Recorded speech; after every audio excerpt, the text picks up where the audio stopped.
Bonjour à tous, bienvenue sur Nus Tiki Taka. On est ici à Barcelone, je suis encore avec Sacha. Comment ça va Sacha? Bah écoute, ça va super hein, man, ça fait toujours plaisir de te voir ici. En plus, bon, on va avoir l'occasion de tourner de plus en plus de vidéos, un gros plaisir. Ça fait longtemps, mais il fait super beau. Quoi de mieux? Alors là, du coup, on voulait remercier l'hôtel Hoxton qui nous accueille aujourd'hui pour faire cette vidéo. Forcément, comme vous l'avez déjà vu dans le titre de la vidéo, on va surtout parler du prochain transfert qui est quasi officiel, hein, on va le dire. C'est ça, c'est Dani Olmo. Bah là, ce matin, il est dans les bureaux du club en plus. Hein. Voilà, normalement, la présentation était prévue à 11 h. Je crois qu'elle a été annulée. Elle a été annulée. Voilà, parce que peut-être que Nico va venir, bon, on ne sait pas encore. On verra, je pense qu'il y aura des chanceux le jour du Gamper. Il faut être là le jour du Gamper, les gars. Voilà. Donc on va parler de tout ça. Et moi je voulais commencer justement, Sacha, à parler avec toi sur les débuts de Dani Olmo. Parce que je pense que contrairement à Nico Williams, c'est quelqu'un qu'on suit un peu moins parce qu'il a eu un parcours difficile. C'est ça, c'est ça. D'ailleurs, dans cette équipe du Barça, bon, on va en parler.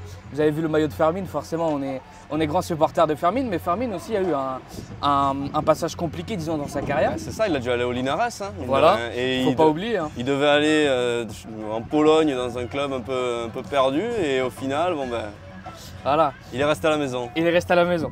Donc on va commencer. Il faut savoir que Dani Olmo, c'est un joueur qui a actuellement, si je ne me trompe pas, 26 ans. Ouais. Voilà, 26 ans.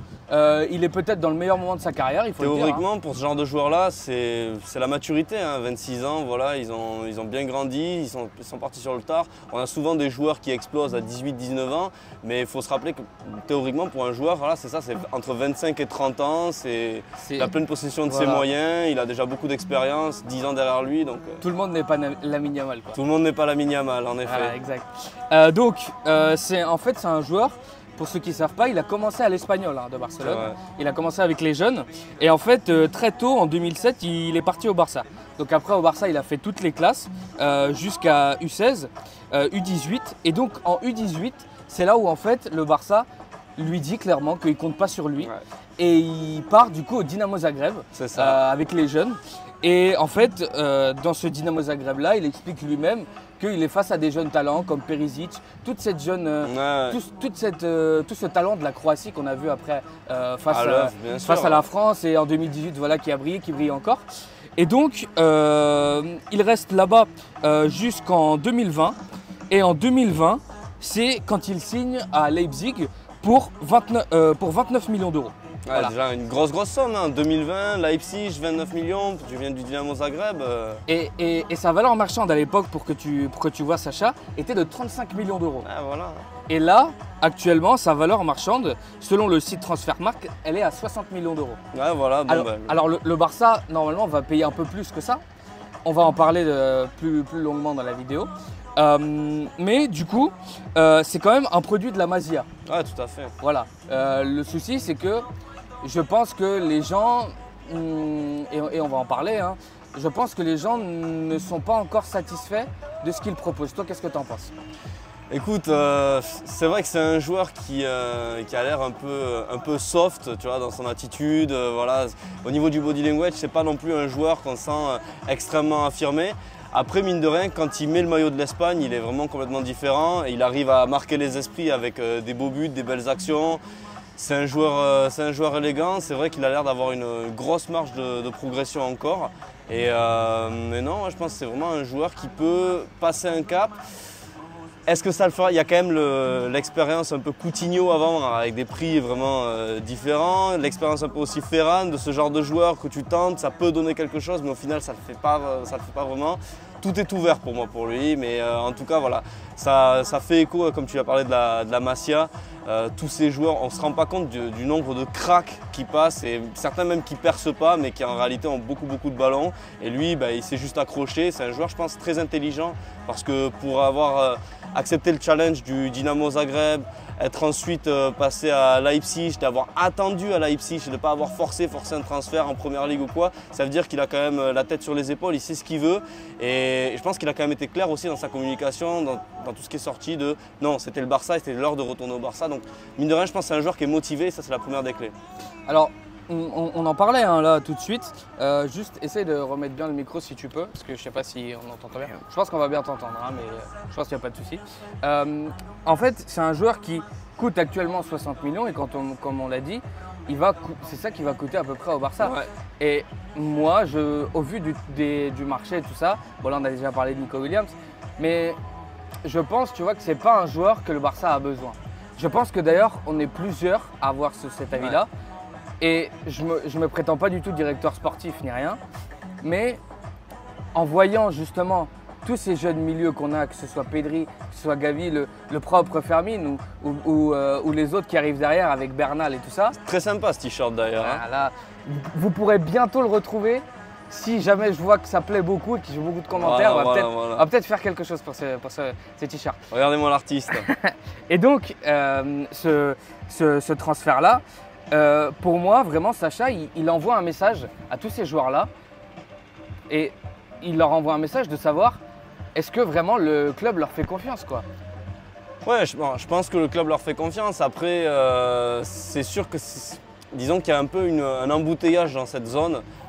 Quand on regarde un peu les forces et les faiblesses de cette équipe, en fonction aussi des matchs de préparation, des déclarations du coach Hans Flick, on se dit qu'il y aurait vraiment besoin d'un ailier pur. Et l'ailier pur, c'est pas vraiment Dani Olmo, quoi. C'est pour ça que je faisais un peu ce parallèle avec Coutinho, avec même Ferran Torres. Mais t'es pas le seul. Hein. Voilà. Et puis bon, on est à Barcelone, on sait qu'ici les gens parlent beaucoup. Pedri est très aimé. Mais tu me demandais voilà, pour ces joueurs-là un peu, Pedri il se blesse beaucoup et il est rarement présent dans les moments décisifs. Et à l'Euro, pas de chance encore une fois, Toni Kroos l'a assassiné. Bon, Toni Kroos il pouvait tout faire hein, sur ce match-là, il n'y avait pas de souci, c'était son jubilé, donc voilà. Mais il s'est encore blessé dans un moment décisif. Qui est sorti du chapeau? Dani Olmo. Et de quelle manière en plus Dani Olmo il sort du chapeau? Le mec décisif à chaque match, face à l'équipe de France il met le but du 2-1 et sacré but. Et voilà, on sent que c'est quand même un joueur qui peut répondre tu vois, face à la pression. Et donc pour Pedri, il y a quand même c'est un toque de attention. Je veux dire, là, il faut vraiment qu'il nous fasse une grosse saison.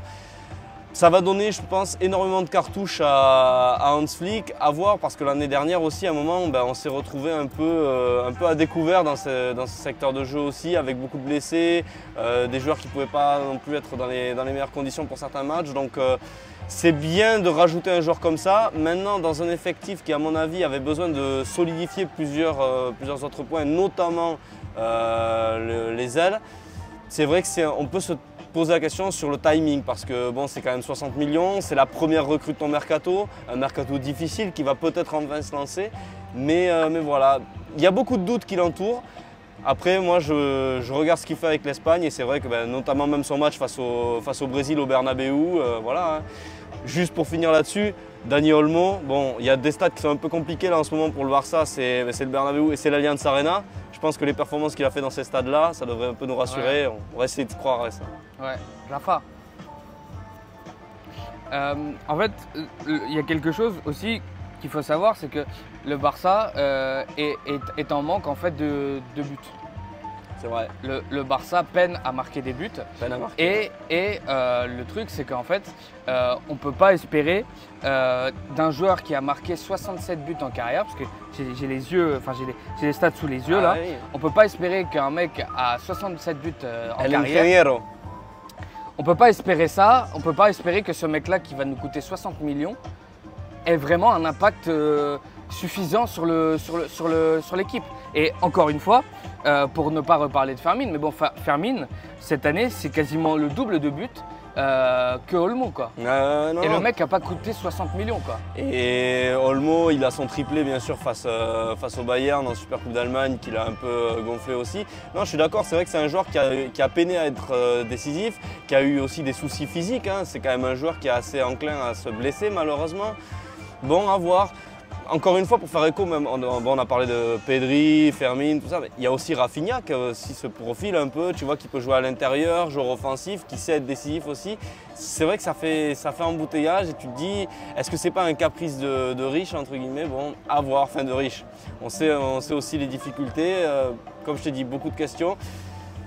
C'est un joueur qui a réussi à être décisif pendant l'Euro. On connaît aussi ces joueurs qui arrivent à se transcender pendant les compétitions internationales. Voilà, beaucoup de matchs avec le Barça cette année. J'espère qu'il sera capable quand même de marquer quelques buts. Hein. Mais il y en a pas mal de joueurs comme ça qui en fait avec leur sélection démontrent énormément de choses et après avec leur club c'est différent. Alors forcément on a parlé de Dani Olmo justement, la campagne de Ligue des Champions que fait Leipzig, et elle est vraiment super. Puis Leipzig c'est quand même une équipe qui depuis quelques années est vraiment très sérieuse sur le championnat allemand. Tout à fait. Le souci c'est que moi par exemple quand j'entends Leipzig, j'entends Xavi Simons. J'entends des défenseurs français, tu vois. J'entends pas vraiment Dani Olmo. Non, mais je pense que ça vient aussi, comme je disais en début de discussion, de vidéo, tu vois, c'est son body language un petit peu. C'est un joueur qui paraît un peu effacé, timide, réservé. Bon, on rigole souvent entre nous. Moi, j'appelle Dani Soft Olmo. Pour moi, il est soft, ce mec. Donc, après avoir, il a techniquement quelque chose. Il a réussi à faire un bel Euro. Donc, ça veut dire qu'il y a du potentiel. Mais c'est vrai, beaucoup de doutes. Alors la dernière chose, c'est que en fait, Dani Olmo, c'est un joueur qui est milieu offensif et au Barça, il va être comment, ailier, je suppose, parce que le milieu est bouché. D'où mon parallèle aussi avec Coutinho. Coutinho, on l'a pris, au final il a fini ailier, ça n'a jamais trop marché. Ferran Torres, on ne sait même pas trop où il joue ce requin, donc on peut être dans la mer là, côté, mais ouais, non, c'est... Est-ce qu'il a vraiment les caractéristiques pour enfin donner au Barça ce que le Barça attend sur ce poste clé, ou est-ce qu'on va encore répéter les erreurs? Ça fait aussi écho. Pendant combien de temps on a cherché un latéral droit? Et à chaque fois on a remeublé ce poste un petit peu en bricolant Koundé, Sergi Roberto, mais on ne s'y est jamais vraiment attelé. Et ça c'est ce qui a aussi posé beaucoup de problèmes au club. Là tu as besoin d'un ailier, tu prends Dani Olmo. À voir si Nico Williams va venir, mais c'est vrai que là encore tu te dis c'est du bricolage, mais c'est du bricolage qui revient cher et qui a aussi, il y a beaucoup de questions autour de ce bricolage. Ouais, en fait, le souci, c'est qu'en fait, sur le transfert de Dani Olmo, on ne voit pas vraiment ce que cherche le club, en fait. C'est ça, c'est ça. Qu'est-ce que cherche le club? Est-ce qu'il cherche justement à faire revenir les anciennes gloires? Le message qu'il envoie aux jeunes, c'est partez à l'international quand on ne vous veut pas. Si vous êtes bon et vous arrivez à performer à l'international, on vous achètera, on mettra un gros billet sur vous. On mettra le prix. Et du coup, les jeunes qui sont en train de pousser, il y a Marc Guiu, il y a Jude Gla qui est parti aussi. Il y en a eu plein des joueurs comme ça. Bon, après, qu'est-ce qu'on fait ces mecs-là aussi? Bon, Jude Gla, malheureusement, il s'est un peu complètement perdu alors qu'il avait du potentiel. Marc Guiu, bon, lui, il a juste cédé aux sirènes de Chelsea et au cash. Un peu comme Arnaud Tenas. Bon, au final, qu'est-ce que font ces mecs-là? Ils ont du mal. C'est des gars qui s'accrochent pas non plus. Moi, je pense qu'un mec comme Firmin, c'est quelqu'un qui va s'accrocher jusqu'au bout. Pau Victor, c'est un mec qui s'est accroché jusqu'au bout et qui a réussi une belle pré-saison qui fait un peu écho à celle de Firmin l'année dernière. À voir aussi, il y a aussi ce que les joueurs ont dans les tripes. Quelque part, tu vois, c'est ce que je faisais écho à ça. Je pense que Dani Olmo, ok, il est parti se construire ailleurs, mais il a gardé un petit peu toujours ça en tête, il a gardé un plan de carrière.